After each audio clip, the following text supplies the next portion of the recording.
премиер на държавата каза, че Варна ще направи едно село.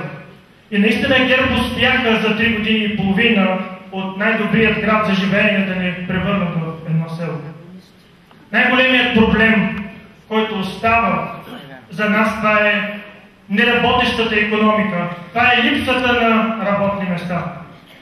И това, което ние ще направим заедно, е да върнем отново славата на Варна като икономическият влак, локомотив, най-важният град за България. Ние може да сме вторите по големина, но не сме вторите по значение. Ще започнем отново строителството на новото пристанище. Толкова необходимо за България, толкова необходимо, за да се впишем като истински пълноправен член на европейската икономика. Това са хиляди работни места. Това са 160 милиона евро, които седят замразени все още по сметката на държавата.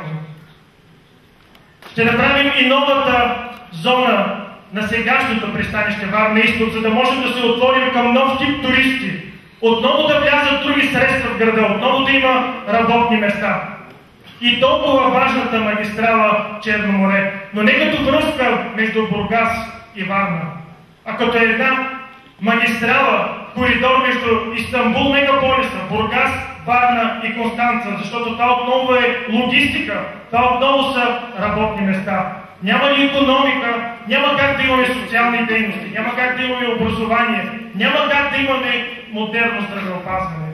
И затова съм уверен, че начело с такъв премиер като Пламен Орешарски, Варна наистина ще успее да върне мястото си, което заслужава.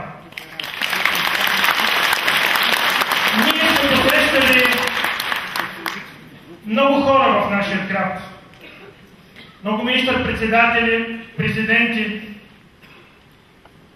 Посрещали сме делегации от цял свят. Но надали някой от нас е предполагал, че българин ще заема най-високата възможна позиция за европейските социалисти. Надали някой е предполагал, че българин ще има такава висока и важна мисия за развитието на Европа. И аз съм сигурен, че Европа след няколко месеца и година и половина ще бъде лява.